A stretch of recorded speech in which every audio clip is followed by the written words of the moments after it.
क्या हुआ? मौत को इतना नजदीक देखने से पांव कांपने लगे। एसीपी आज तक अपनी मौत को अपनी हथेली पर लेकर ही चला है, समझे? मौत से कभी डरा नहीं है वो। इतनी बड़ी बड़ी बातें हैं, अब बातों का वक्त नहीं है, अब एक्शन का वक्त है। कूदो एसीपी, छलांग लगाओ। 1 मिनट, लेकिन तुम पर कैसे विश्वास कर सकता हूं कि मेरे कूदने के बाद तुम इन तीनों को छोड़ दोगे? तुम्हारे पास और कोई चारा भी नहीं, कूदो एसीपी।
ये शो देखते वक्त तो पेट के दर्द की दवा साथ में रखनी चाहिए।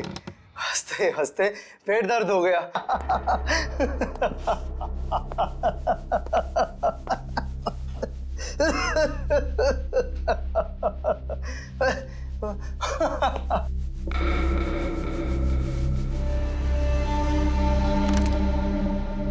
कौन है ये? प्रमोद, कौन है ये? बहुत खुशकिस्मत हो तुम। मौत से कुछ पल पहले इतनी हंसी और इतनी खुशी हर किसी को नसीब नहीं होती। कौन हो तुम? अंदर कैसे आए? मौत को अंदर आने के लिए किसी न्योते की जरूरत नहीं पड़ती है।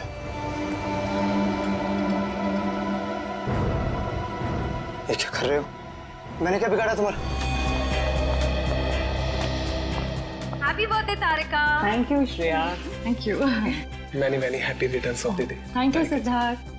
बहुत खूबसूरत फूल है। श्रेया की चॉइस है। हाँ वो तो है, श्रेया की चॉइस तो कभी गलत हो ही नहीं सकती। हाय सिद्धार्थ। हेलो। हाय श्रेया। हाय पूर्वी। काफी देर कर दी आने में। थोड़ा ट्रैफिक मिल गया रास्ते में। अरे फ्रेडी सर, ये गपागप खा रहे हो? आप तो बोल रहे थे डाइटिंग कर रहे हो। डाइटिंग ही तो कर रहा हूँ। इसके पहले तो मैं 5-5 प्लेटें एक साथ खा जाता था। क्या बात कर रहे हो? हमारे प्लान पे तो पानी फिर गया अभिजीत। अरे ऐसे कैसे? कुछ ना कुछ तो करूंगा मैं। कैसे? हृदय, हाँ, उस कमरे में तुम्हारा कोई वेट कर रहा है। मेरा वेट कर रहा है? हाँ। कौन? तुम जाओ तो सही। अरे जाओ।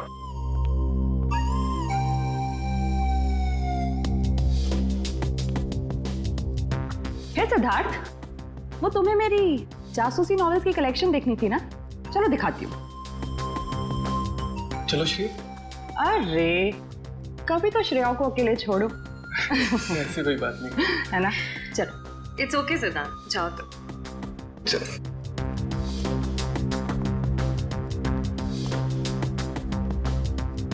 अरे श्रेया, तुम यहाँ? वहाँ कमरे में कोई तुम्हारा वेट कर रहा है। कौन? अरे जाओ देखो तो सही। अरे सर,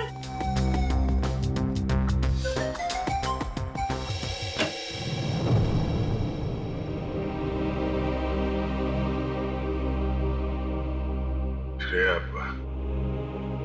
अच्छा किया तुम सिद्धार्थ को अपने साथ यहाँ ले आई। I am very sorry. उस दिन मैंने आपके साथ बहुत बुरा बिहेव किया था।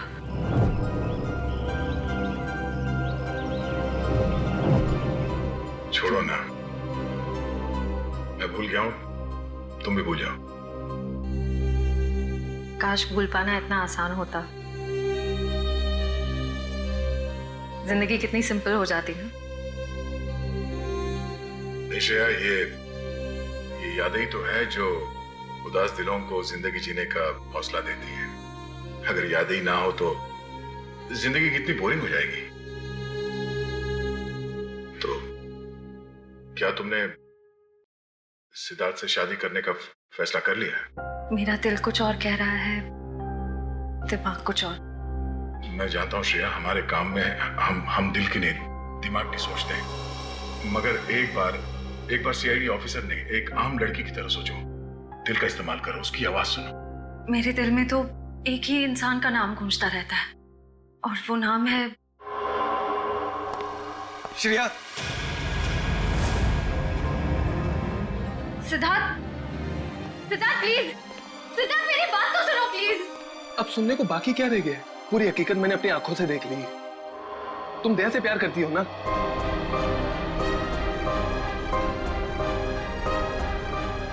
सिद्धार्थ, मैं इस बारे में तुमसे बात करने वाली थी।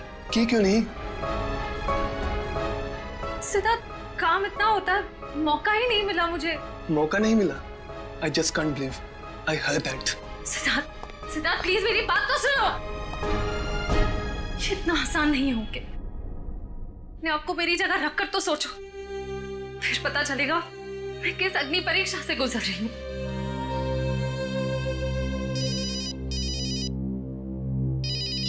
हेलो, कौन? सर, दोनों पति पत्नी थे, प्रमोद और शांति। सर, हमने कभी सपने में भी नहीं सोचा था कि हमारे होटल में ऐसा कुछ होगा। एक मिनट, आप बाहर खड़े रहिए।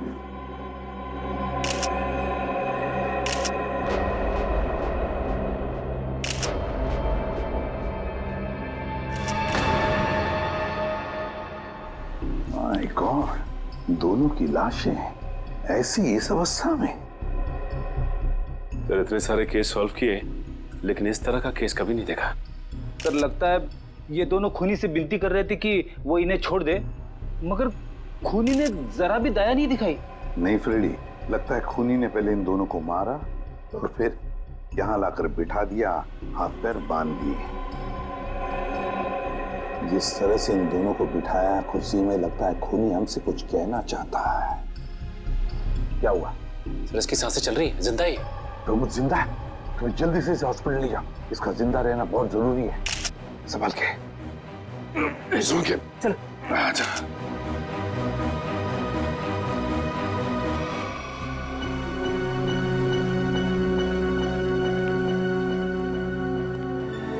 हाँ सचिन, ये प्रमोद कैसा है? सर, डॉक्टर ने ऑपरेशन शुरू कर दिया है, थोड़ी देर में पता चल जाएगा सर। लगता है सचिन, ये खूनी शांति को ही मारने आया था, प्रमोद को नहीं। देखो ना, उसने प्रमोद पर सिर्फ एक ही वार किया और फिर देखा तक नहीं कि वो जिंदा है या मर गया।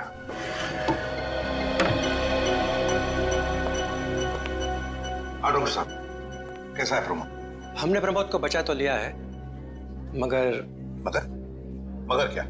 वो कोमा में चले गए हैं। कोमा में? लेकिन डॉक्टर साहब, प्रमोद को होश तो आ जाएगा ना? हम तो अपनी तरफ से पूरी कोशिश करेंगे, मगर कुछ कहा नहीं जा सकता। Thank you. कुछ भी हो, प्रमोद होश में आना ही चाहिए। खूनी को सिर्फ प्रमोद ने ही देखा है। डॉक्टर साहब, शांति की लाश से कुछ पता चला? दया, मौत की वजह तो तुम लोगों को क्राइम स्पॉट पे ही पता चल गई होगी। पेट पर चाकू के इतने सारे घाव हैं, उसी की वजह से मौत होगी बेचारे की। हाँ, वो तो हमें पता चल गया था। उसके अलावा कुछ और? हाँ, एक खास बात, 2 महीने पहले इसका किडनी का ऑपरेशन हुआ था। ये देखो, इसमें एक फोटो है। किडनी का ऑपरेशन? वंश, पता करो शहर के किस हॉस्पिटल में शांति के किडनी का ऑपरेशन हुआ था। जैसे? और सर, वो क्राइम सीन पे जो खून मिला था वो शांति और प्रमोद का ही है। खूनी ने खून करने से पहले एक एक कदम फूंक फूंक कर रखा है। हाँ, काफी प्लानिंग की है खूनी ने इस जुर्म को अंजाम देने के लिए। उसे पता था कि ये प्रमोद ऑफिस से कितने बजे वापस आता है और वो होटल के कमरे में पहुंच गया जब दोनों मौजूद थे। पर सर, अगर उसका मकसद शांति को ही मारना था, तो वो तो प्रमोद के आने से पहले ही जुर्म को अंजाम देकर वहां से फरार हो सकता था। हाँ, ये बात तो है। मुझे लगता है खूनी ने प्रमोद के ऊपर सिर्फ एक ही बार वार किया, और वो इसलिए क्योंकि वो चाहता था कि वो कोमा में पहुंच जाए और जिंदा लाश बन जाए। सर, लगता है ये खूनी कोई एक्सपर्ट है, जो अच्छी तरह से जानता था कि वार कहां पे करना है। सर वो एक्सपर्ट नहीं, मुझे तो सरफिरा लगता है। वरना मारने के बाद इन्हें प्रार्थना की पोजीशन में क्यों बैठा था? कोई तो गहरा कारण है सबके पीछे जो इस खूनी के अतीत से जुड़ा हुआ है। क्या प्रमोद की बीवी का खून हो गया और प्रमोद कोमा में है? जी हाँ। खैर अब ये बताइए कि पिछले कुछ दिनों से प्रमोद का स्वभाव कैसा था? क्या वो डरा डरा रहता था या कुछ और अजीब बात? नहीं, ऐसा तो कुछ नहीं था। पर हाँ सर, मैंने उनको काम में बहुत सारी गलतियां करते देखा। साफ साफ बताइए प्रमोद किस तरह की गलतियां कर रहा था? बेसिक अकाउंटिंग की गलतियां। मुझे तो हैरानी हो रही थी कि इतने काबिल और इतने क्वालिफाइड इंसान ऐसे बच्चों वाली गलतियां कैसे कर सकता है कोई। वो तो अच्छा हुआ कि मैंने उनकी गलती देख ली, वरना पूरी अकाउंट शीट खराब हो जाती। सर मुझे तो लगता है उन्हें काम आता ही नहीं था। ऐसा कैसे हो सकता है? वो जिस कंपनी से आए थे वो तो बहुत बड़ी कंपनी थी, और कोई भी बड़ी कंपनी किसी ऐसे आदमी को अपने यहाँ नौकरी पर क्यों रखेगी जिसे उसका काम ही नहीं आता हो? अब तो इस प्रमोद की सारी कुंडली निकालनी पड़ेगी। ये पति पत्नी प्रमोद और शांति एक नंबर के धोखेबाज थे। इनके सारे सर्टिफिकेट्स और डॉक्यूमेंट्स नकली हैं। स्कूल और कॉलेज हर जगह के। ऐसी क्या वजह हो सकती है जिस वजह से 420 करके ये उस फाइनेंस कंपनी में काम कर रहा था? ये इस प्रमोद को वहाँ काम करके क्या फायदा हो सकता है? इस सवाल का जवाब तो उसी वजह से जुड़ा है निखिल, जिसकी वजह से इस प्रमोद की हत्या की गई। पर वजह जो भी हो, उस वजह का पता तो सीआईडी निकाल ही लेगी। लेकिन सर हो सकता है इन दोनों का नाम भी नकली हो सकता है। ऐसा भी हो सकता है कि ये दोनों असली प्रमोद और शांति हो ही ना, बल्कि कोई बहरूपिये हों जिन्होंने उन दोनों की जगह ले ली हो सकता है। एक सेकंड। हेलो, हाँ बोल रहा हूँ। हाँ, कौन सा hospital? Okay, thank you so much. क्या हुआ निखिल? हमारा अंदाजा सही निकला। 2 महीने पहले पुणे की मोती हॉस्पिटल में इस प्रमोद की पत्नी का एक ऑपरेशन हुआ था। वहाँ प्रमोद की पत्नी का नाम शांति नहीं बल्कि विनीता लिखा हुआ है। विनीता? मोती हॉस्पिटल, पुणे।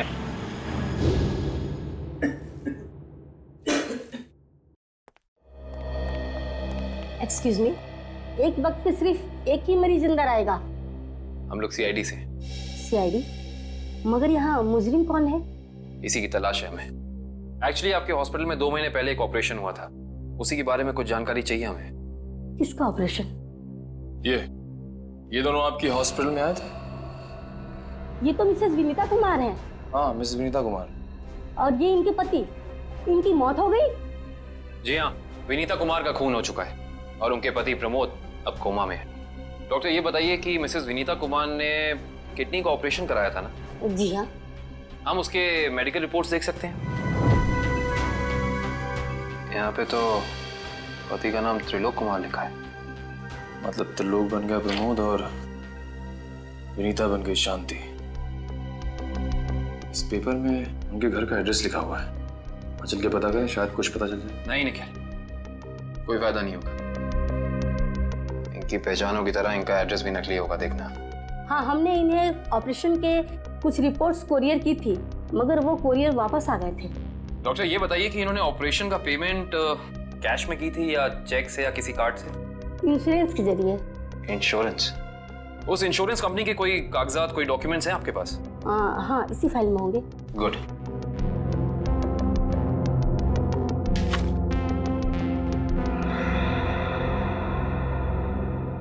बिज हेल्थ इंश्योरेंस। अंकित, सभी अकाउंट्स और सभी खाते अच्छी तरह से बंद हो जाने चाहिए। कल शाम 5 बजे तक ऑडिटर आ जाएगा।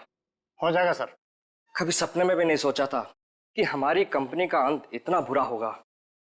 ये किस अंत की बात कर रहे हैं आप लोग? जरा विस्तार से समझाइए। अगर आप अपने पैसे वापस लेने आए हैं तो भूल जाइए, क्योंकि जब तक अदालत अपना फैसला नहीं सुना देती तब तक हम किसी के रुपए वापस नहीं कर पाएंगे। पैसे वापस लेने नहीं, इंसाफ करने आए हैं हम लोग सीआईडी से। ओह, तो हमारी शिकायत सीआईडी वालों तक भी पहुंच गई है। शिकायत? ऐसा क्या कर दिया आपकी इस कंपनी ने? हमारी कंपनी ने नहीं, उस त्रिलोक ने आसमान की तरफ प्रगति करती हुई हमारी कंपनी के नाम को रातों रात मिट्टी में मिला दिया और हमें दिवालिया कर दिया उसने। त्रिलोक? एक सेकंड, आप इस त्रिलोक की बात तो नहीं कर रहे? हाँ, यही तो है वो। पर इसे क्या हुआ?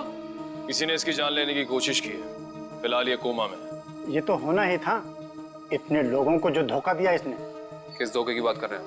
हमारी कंपनी के क्लाइंट्स को झूठे सपने दिखाकर कहा कि सबके पैसे एक ही महीने में 2 गुना कर दूंगा, पर सबके पैसे बटोरकर 9 तो 11 हो गया वो। और क्लाइंट हमारी कंपनी से पैसे वापस मांग रहे हैं। बैंकक्रप्ट हो गया। इतने सालों से कंपनी की बनी बनाई इज्जत मिट्टी में मिल गई। खोए हुए पैसे और खोई हुई इज्जत तो फिर से कमाई जा सकती है, पर खोई हुई जान तो वापस नहीं आ सकती ना। क्या त्रिलोक ने किसी की जान भी ली है? हाँ, हमारी कंपनी के सीईओ अनुज जी, जो कि सदमे को बर्दाश्त नहीं कर पाए और दिल का दौरा पड़ने से उनकी मौत हो गई। कहीं ये सारा हमला अनुज जी का कोई करीबी तो नहीं कर रहा है? अनुज जी की मौत का बदला लेने के लिए हो सकता है। अनुज जी के परिवार में कौन कौन है? उनकी पत्नी सुधा, जो कि अभी सदमे में है, और उनका बेटा विक्की। विक्की? इस विक्की का फोन नंबर दीजिए जरा। विक्की के फोन का सिग्नल यहीं आसपास बता रहा है। हो गई। अच्छा, अभी भी मागाधीर रोड की तरफ मुड़ा है। मागाधीर?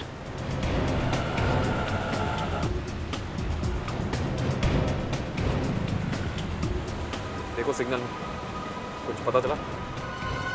एक मिनट क्या हुआ? इस विक्की के फोन का सिग्नल यहीं आसपास बता रहा है। कहीं विक्की इस बाइक पे तो नहीं? हाँ सर, हो सकता है ये विक्की है। चेक करते हैं।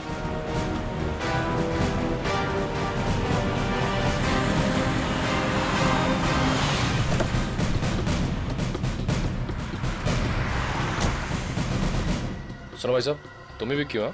हाँ, और ये क्या बदतमीजी है? तुम लोग मेरा नाम कैसे जानते हो? तुम्हारा नाम और तुम्हारे सारे कारनामों के बारे में जानते हैं हम। सीआईडी।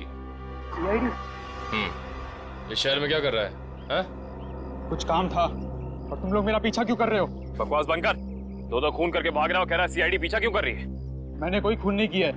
अच्छा, त्रिलोक और विनीता का खून नहीं किया तुमने? What? त्रिलोक और विनीता मर चुके हैं? ड्रामा बनकर अपना पूरा इतिहास है तेरा हमारे पास। उन दोनों ने तुमसे तुम्हारे पिता को छीना, उसका बदला लेने के लिए तुम यहाँ आए हो उनके पीछे। हाँ, मैं बदला लेने जरूर आया था, पर मैंने उनका खून नहीं किया। देख, सच बोल दे, समझा? नहीं अपनी शक्ल नहीं पहचान पाएगा। मैं सच कह रहा हूँ। मैंने किसी तरह उनके बारे में पता किया। मैं उनके होटल भी गया था, मगर जैसे मैं उनके कमरे की तरफ जा रहा था, मैंने उनके कमरे में एक आदमी को जाते हुए देखा। कौन सा आदमी था वो? उसके चेहरे को ठीक से देख नहीं पाया मैं। तुम्हें जो भी याद है, जितना भी याद है, साफ साफ बताओ। कद लगभग 6 फीट, ओवरकोट पहना हुआ था उसने, और उसके बाल लंबे थे यहाँ तक। और उसने एलिगेटर शूज पहने हुए थे। Alligator shoes? हेलो, अगर ये सीरियल किलर होता तो इसे भी चाकू से मारता सर, क्योंकि विनीता को उसने चाकू से मारा था। इसे तो गोली मारी है। हाँ, मगर लाशों को ऐसे एक ही ढंग से बिठाना क्या दो अलग अलग खूनी करेंगे? मुझे लगता है दोनों का खूनी एक ही है। और जिस वक्त इस दिग्वांशु का खून हुआ, लगता है खाना खाने ही वाला था।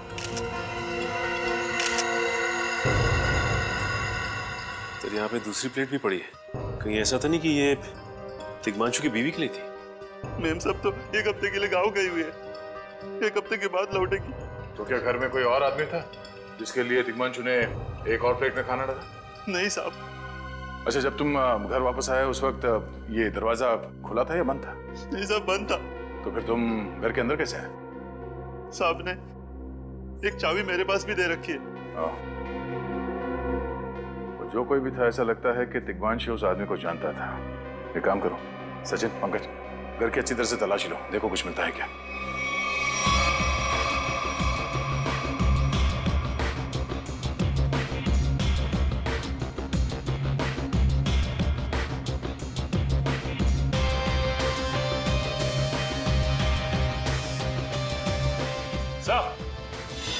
हाँ सचिन। हाँ सचिन, ये देखिए सर, यहाँ से शीशा निकाला गया है, चिटकनी खोली गई है और यहाँ से बाहर जाने का रास्ता भी है।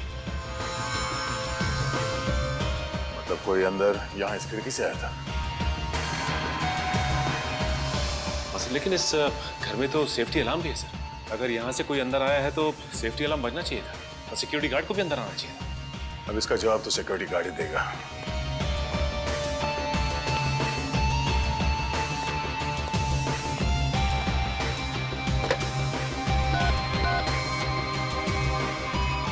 Hello security. अच्छा, आज दोपहर को दिग्मांशु जी के घर से अलार्म बजा था? तो फिर आप चेक करने के लिए उनके घर पे क्यों नहीं आए? ओ आई सी, पिछले हफ्ते भी। Thank you. क्या बोला सर ये सिक्योरिटी वाला? सिक्योरिटी का कहना है कि अलार्म बजा था और उन लोगों ने घर में फोन भी किया, तो दिग्मांशु जी ने कहा कि गलती से अलार्म बज गया, इसलिए वो लोग ऊपर नहीं आए। सर, हो सकता है दिग्मांशु ने मजबूरी में कहा हो, खूनी ने उसके सर पे गन तान दी हो। कुछ कह नहीं सकते।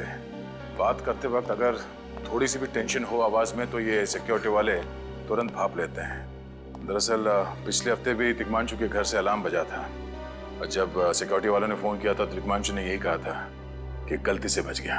सर ये खूनी काफी चालाक लगता है, खेल खेल रहा है। देखते हैं, जरा देखो इस घर में कुछ और मिलता है क्या। खूनी ने कोई ना कोई सुराग जरूर छोड़ा होगा, चेक करो। खून किसका है यह अभी पता चल जाएगा। तारिक आती होगी रिपोर्ट लेकर के। इसे गोली मारने से पहले बेहोश किया गया था। क्या? इसे बेहोश किया था?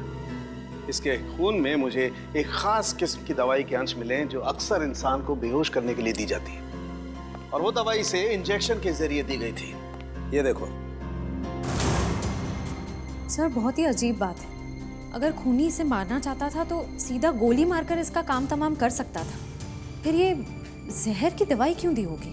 और सर एक और बात पता चली, दिग्मांशु जिस हालात में हमें मरा हुआ मिला था वो एंशिएंट कल्चर के हिसाब से प्रार्थना करने की पोजीशन, खाना खाने से पहले। तो फिर तो शांति और दिग्मांशु दोनों का खूनी एक ही आदमी है। एक खूनी के लिए ये हत्याएं जुर्म नहीं, एक जश्न है। इसीलिए उसने टेबल पे ये प्लेटें सजाई, उसमें खाना रखा, एक अपने लिए और एक दिग्मांशु के लिए। और सर, दिग्मांशु को प्रार्थना की पोजीशन में बैठा के उसने गोली मार दी। सर मैंने कहा था ना, ये खूनी एकदम सरफिरा है सर। हाँ सर, लगता है ये खूनी अपने आप को बहुत शक्तिशाली महसूस करता है। जिस वक्त इन सब की गर्दनें झुकी होती हैं उसके सामने, उसे आनंद आता है। नहीं सचिन, खूनी का मकसद लोगों को अपने सामने झुकाना नहीं, बल्कि अपने लिए प्रार्थना करवाना था। क्या मतलब? ये रही उस खून की रिपोर्ट। ये खून ना ही दिग्मांशु का है और ना ही उसके घर वालों का। ये खून उस खूनी का ही है। खूनी का? मगर वहां तो हाथापाई के कोई निशान नहीं मिले और उस जगह को देख के ऐसा लगा भी नहीं कि दिग्मांशु ने सेल्फ डिफेंस में खूनी के ऊपर हमला किया होगा। वो इसलिए दया क्योंकि ये खून खूनी ने अपने मुंह से थूका था। हमें इसके खून में से इसके सलाइवा के कुछ अंश भी मिले। उसकी तबीयत खराब है क्या? हाँ, वो बीमार है। उसके खून में एथिमोलाइसिन नाम की दवाई का अंश मिले हैं और उसका कीमोथेरेपी हुआ था। इसका मतलब उसे कैंसर है, ब्रेन का कैंसर, लास्ट स्टेज का ब्रेन कैंसर। इसीलिए वो लोगों से अपने लिए प्रार्थना करवा रहा है ताकि उसकी बीमारी ठीक हो जाए। हमारे क्रिमिनल डेटाबेस में चेक करो, पता करो ये कोई पुराना पापी तो नहीं है। नहीं सर, उस खूनी का हमारे क्रिमिनल डेटाबेस में कोई रिकॉर्ड नहीं है। कोई इतिहास नहीं है? नहीं सर। सर, दिग्मांशु की पूरी कुंडली निकाल के लाओ सर। प्रमोद की तरह इसकी पहचान भी नकली है। What? हाँ सर, ये देखिए, उसका असली नाम राकेश है और जिस तरह प्रमोद को 420 की आदत थी, ठीक उसी तरह राकेश भी भोली भाली लड़कियों को फंसाता था शादी के झांसे में। कई लड़कियों ने आत्महत्या की है इस दिग्मांशु और राकेश के चक्कर में।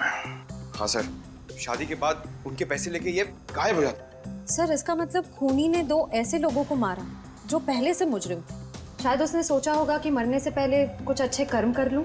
नहीं श्रेया, जरूर कोई रिश्ता रहा होगा उसका इन दोनों अपराधियों के साथ। पता करो इन दोनों अपराधियों का केस किस पुलिस स्टेशन में फाइल किया गया था?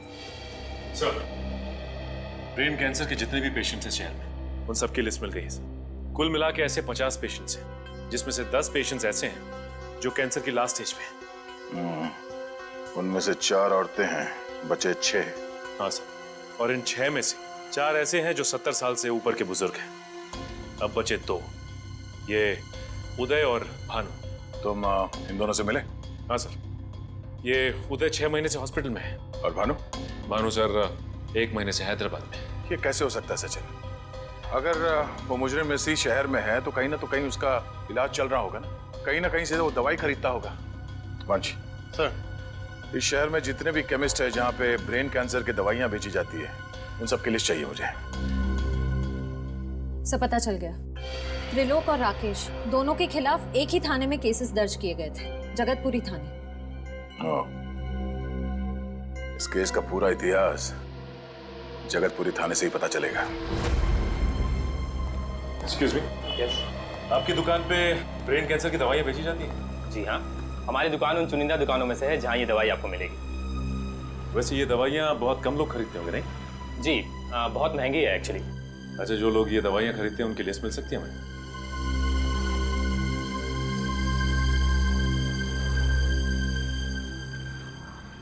ये रही वो लिस्ट।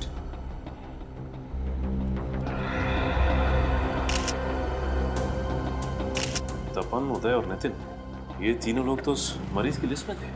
अच्छा, आपको पूरा यकीन है कि इनके अलावा और कोई नहीं आता ये दवाई लेने के लिए? जी नहीं, लेकिन हो सकता है कोई गैर कानूनी तरीके से ये दवाई खरीद रहा हो। ये दवाइयाँ काफ़ी महंगी है ना, आम आदमी इसका खर्चा नहीं उठा सकता। अच्छा, आप किसी ऐसे आदमी को जानते हैं जो ये गैर कानूनी काम करता है?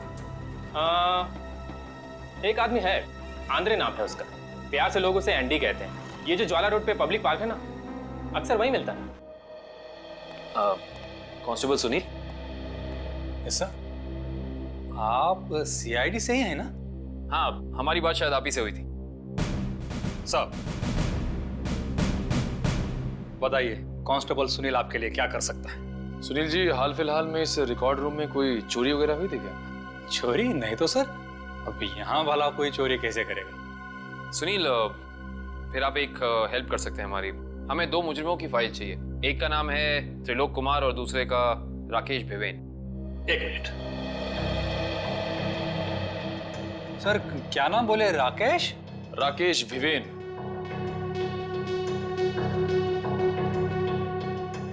कमाल है, इसकी फाइल तो है नहीं यहाँ। अच्छा, वो दूसरा नाम क्या बोले? त्रिलोक? त्रिलोक कुमार। इसकी भी नहीं है? दोनों की फाइल्स नहीं। हाँ सर, लेकिन यहाँ पर चोरी की तो कोई घटना नहीं घटी। पता नहीं फाइलें गायब कैसे हो गई। सुनील, यहाँ याद करने की कोशिश करो, हाल ही में कोई दुर्घटना घटी थी क्या? पिछले महीने ऑफिस एरिया में आग लग गई थी, तो अच्छा हुआ फायर ब्रिगेड वाले जल्दी आ गए और हमारे रिकॉर्ड्स नष्ट नहीं हुए। जरूर ये आग भी जानबूझकर लगाई गई थी। आग लगने की वजह क्या थी? वो बताया गया कि मेन स्विच बोर्ड के अंदर शॉर्ट सर्किट हुआ था। कोई इलेक्ट्रिशियन भी आया था काम करने के लिए। जरूर वहीं छेड़छाड़ की गई है। उस इलेक्ट्रिशियन का कोई आता, कोई पता, कोई कांटेक्ट है? दूसरे कांस्टेबल के पास था, लेकिन वो तो रिटायर होकर गांव चले गए। हाँ, कोई बात नहीं। सुनील, एक काम करिए, आप चेक करके बताइए कि और किन किन मुजरिमों की फाइल्स यहाँ से गायब हुई हैं। पता तो चले आखिर अगला शिकार है कौन इस अनोखे खूनी का। ये ले पैसे। अरे ये दवाइयाँ तो असली है ना।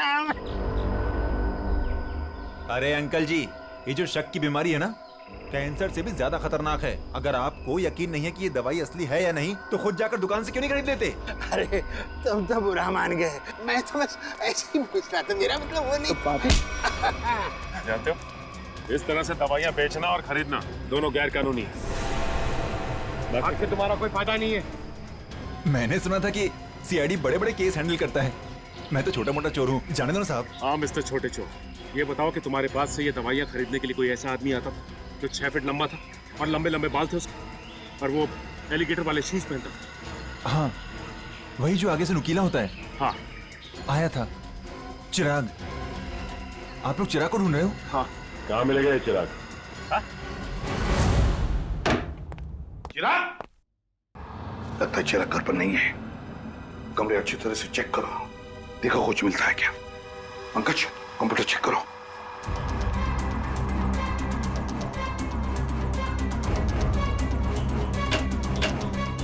सर, ये देखिए, पूरी अलमारी गन्स और चाकू से भर रखी इस चिराग ने। My God. सर, हाँ, अंदर के कमरे में से ये खून से भरे हुए कपड़े मिले। पुलिस रिकॉर्ड रूम से फोन है। देखो। हेलो जी, कहिए। कौन? संदीप, स्वाधीन और हेमंत। ओके, ठीक है। कौन है ना? सर, त्रिलोक और तिग्मांशु की तरह इन तीनों की फाइल भी चोरी हुई है पुलिस रिकॉर्ड रूम से। मतलब अभिजीत, अब ये चिराग इन तीनों में से किसी एक को मारने वाला है। सर एक सेकंड, ये देखिए सर, इस कंप्यूटर की फाइल में इन तीनों की फाइल है। सर ये तीनों भाई हैं और बदमाश भी हैं और इन्होंने 3 खून किए हुए हैं सर। सर यहाँ पे 2 एड्रेस है, एक चीकूवाड़ी और एक चारकोप और चीकूवाड़ी। एक काम करते हैं अभिजीत, हम दोनों चीकूवाड़ी चलते हैं और तुम लोग तीनों भी चारकोप चले जाओ। Yes sir. हाँ सर। चलो अभिजीत।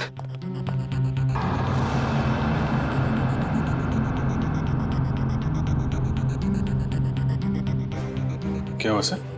अभिजीत ये पेन, ये मेरा पेन है अभिजीत। आपका पेन? यहाँ पे कैसे सर? ये पेन मैंने जग्गा को दिया था, जग्गा को। जग्गा सर? वो आपका खबरी? हाँ अभिजीत, मेरा खबरी। मगर जग्गा तो मर चुका है सर। हाँ अभिजीत, तो मर चुका है, लेकिन जिस खून में तलाशी करने में मदद की थी जग्गा ने हमारी, उस वक्त वो खून भी इसी तरह हो रहे जैसे आज हो रहे हैं। खून करने के बाद लोगों को प्रार्थना की पोजीशन में रखा जाता है। चलते हैं सर। नहीं अभिजीत, क्योंकि अभिजीत जिस तरह से वो खून किए जा रहा है, लगता है मुझे संदेशा भेज रहा है, तो मुझे मिलना चाहता है अकेले में।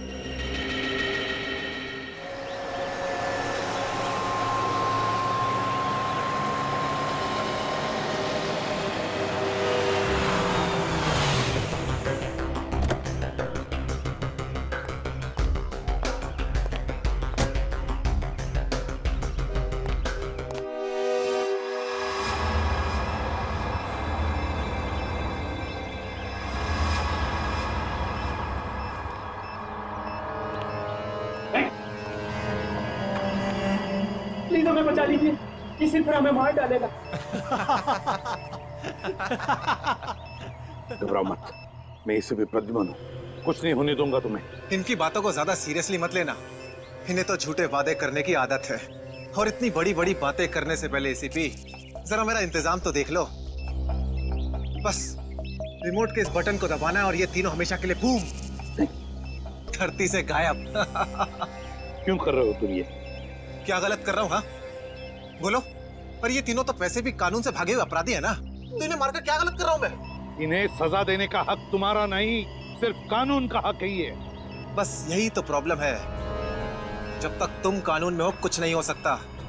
क्या क्या चाहते हो तुम मुझसे? पहले अपनी ये गन मुझे दो एसीपी, मुझे अपनी गन दो, वरना मैं ये रिमोट दबा दूंगा।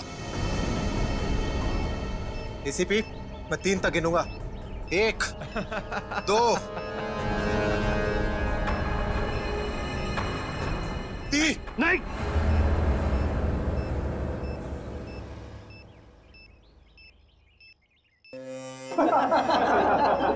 बहुत अच्छे, बहुत अच्छे।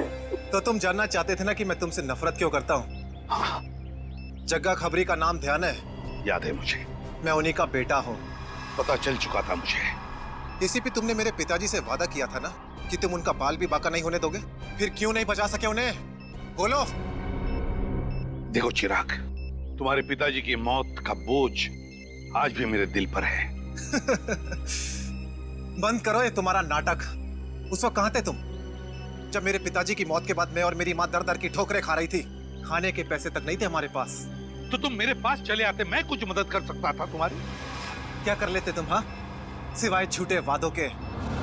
तुम्हें पता है एसीपी, मुझे कैंसर है, आखिरी स्टेज, और ये इसीलिए क्योंकि मेरी माँ के पास पैसे नहीं थे मेरे इलाज के लिए। मैं तुम्हारा दुख समझ सकता हूँ चिराग, तुम्हारी तकलीफ समझ सकता हूँ, मगर इन तीनों ने क्या बिगाड़ा है तुम्हारा? तुम इन तीनों की जान बचाना चाहते हो? हाँ। तो तुम्हें अपनी बलि देनी होगी। क्या मतलब? मतलब तुम इस बिल्डिंग से छलांग लगानी होगी, ताकि फिर कोई जग्गा खबरी सीआईडी का शिकार ना बने।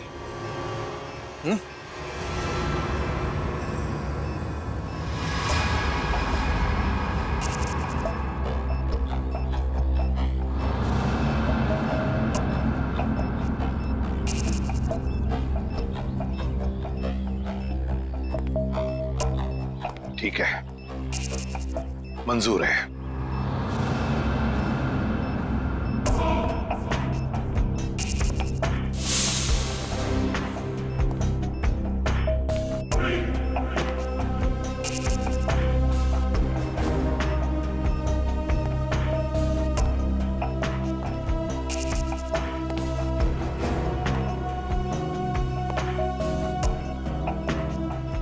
चढ़ो एसीपी, चढ़ो।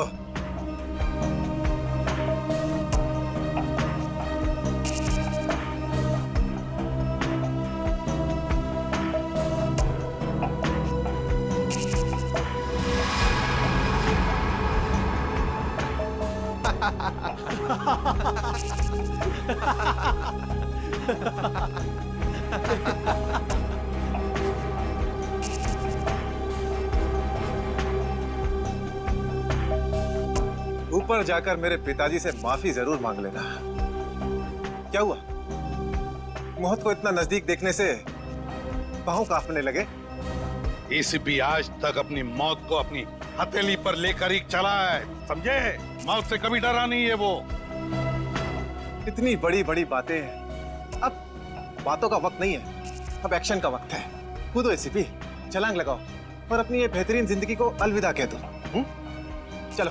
1 मिनट, मैं जरूर कूदूंगा, लेकिन तुम पर कैसे विश्वास कर सकता हूं कि मेरे कूदने के बाद तुम इन तीनों को छोड़ दोगे? तुम्हारे पास और कोई चारा भी नहीं है। कूदो एसीपी, वरना मैं इस रिमोट का बटन दबा दूंगा।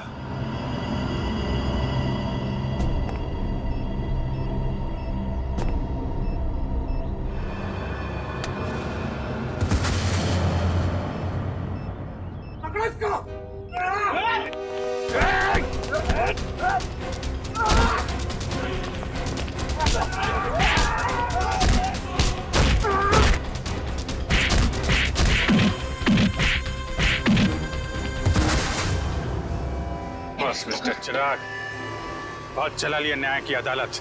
सीआईडी का काम सीआईडी को सौंप दो। रेडी? पंकज, उन तीनों के शरीर से बॉम्ब हटा दो, संभाल के। और तुम मेरे दोस्त, मेरा कबरी जग्गा के बेटे लगते ही नहीं। उस बेचारे ने तो अपनी जान कुर्बान की हमारी मदद करने में, कानून की मदद करने में, मगर तुम, लानत है तुम पर, जैसे घटिया काम करने निकले थे। 2 खून किए तुमने। तुम्हें तो शायद फांसी ही होगी, फांसी।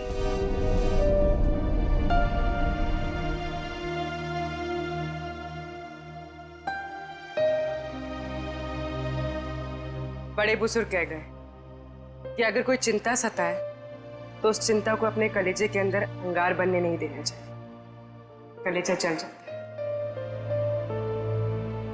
मुझे कोई चिंता नहीं सता रही है। In fact I think I am the luckiest girl in the world right now. CID में सब मेरे काम से खुश हैं। मेरे पास तुम दोनों जैसे दोस्त हैं। मेरी शादी होने वाली है।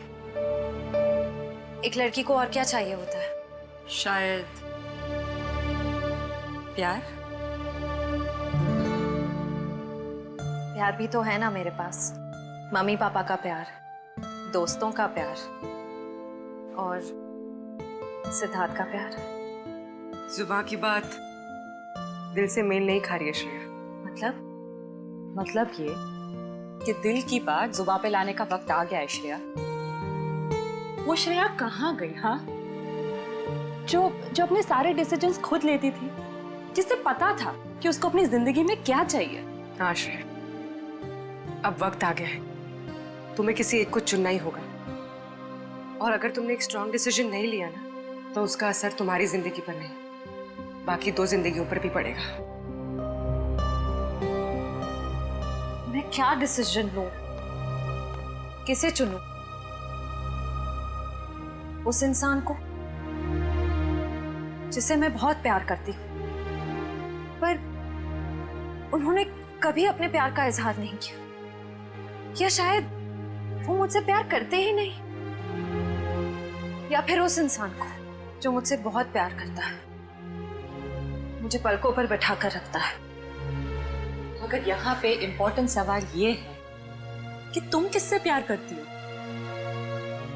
नहीं तारिका, यहाँ ये बात इम्पोर्टेंट है कि अब मैं पीछे नहीं हट सकती। मेरे किसी भी डिसीजन से ना सिर्फ सिद्धार्थ को, बल्कि उसकी और मेरी फैमिली को बहुत दुख होगा। बच्चों जैसी बातें मत करो श्रेया। हर माँ बाप चाहते हैं कि उनके बच्चे को जिंदगी की हर खुशी मिले। तुम सिद्धार्थ के साथ खुश नहीं रह पाई तो क्या अंकल आंटी खुश रह पाएंगे? और अगर तुम खुश नहीं रही तो क्या सिद्धार्थ खुश रह पाएगा? तुम्हारा एक कदम श्रेया बहुत सारी जिंदगियों को अफेक्ट करेगा। तुम बस दिल से काम लो। देखो, दिल हमेशा सही रास्ता दिखाता है। ठीक है, अब से मैं अपने दिल की बात सुनूंगी। अगर मैं किसी भी कदम पर कमजोर पड़ जाऊं तो तुम दोनों को मुझे सही रास्ता दिखाना होगा। हाँ, लेकिन एक शर्त पे। कैसी शर्त? तुझे आइसक्रीम खिलानी पड़ेगी। Of course.